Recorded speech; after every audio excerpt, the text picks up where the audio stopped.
Welcome. I'm Deputy Administrator of NASA, Pam Melroy. Thank you for your interest in joining us today.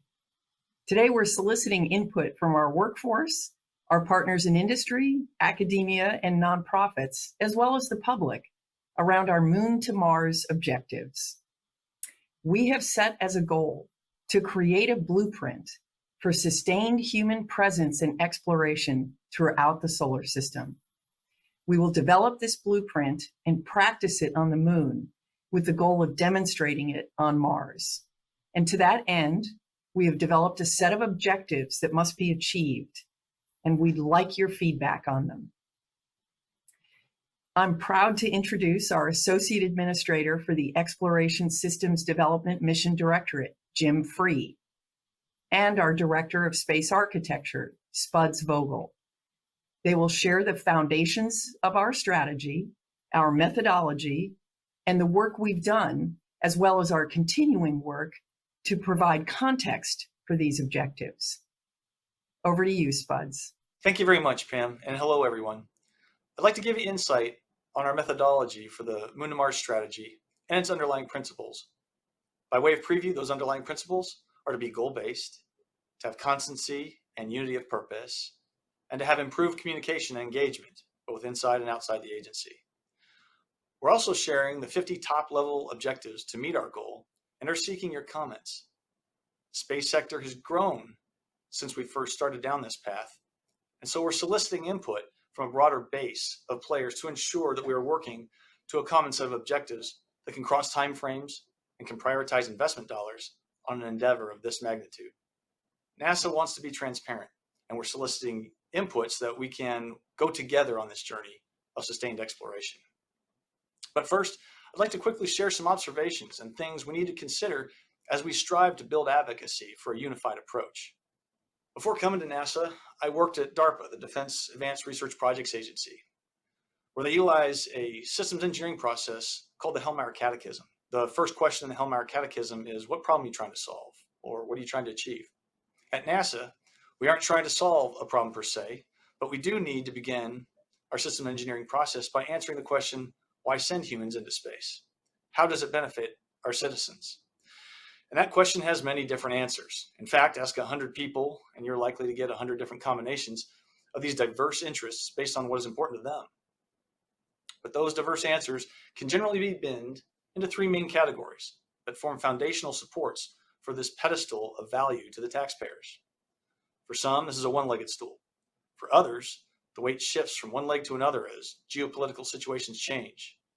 But in the end, the support for this wide platform is a weighted balance of all of these motivating purposes. That wide pedestal then forms the foundation for an optimal systems engineering process. Upon that foundation, leadership determines the what, which is to say the goal or the objective. And to court success, the what should have three key characteristics. It should be defined with enough detail such that we know how to truly judge success. It should have been developed with sufficient rigor such that we know it is reasonably achievable. And it needs to be consistent. Can't keep changing the goals. The leadership, having defined the what, now empowers the experts to go execute and flesh out the elements required to achieve the goal. This is typically done by something akin to a program office.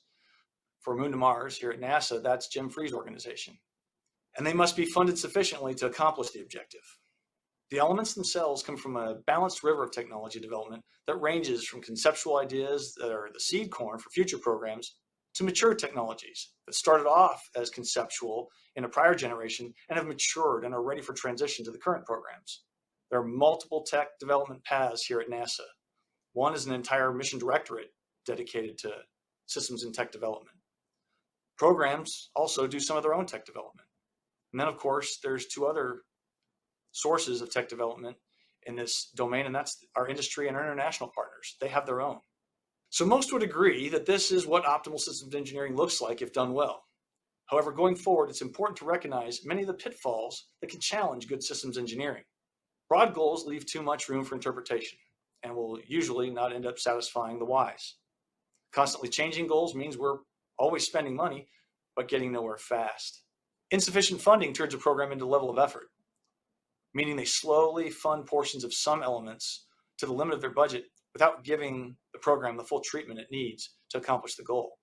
Typically, level of effort is okay for technology development, but it generally makes programs inefficient and unsuccessful.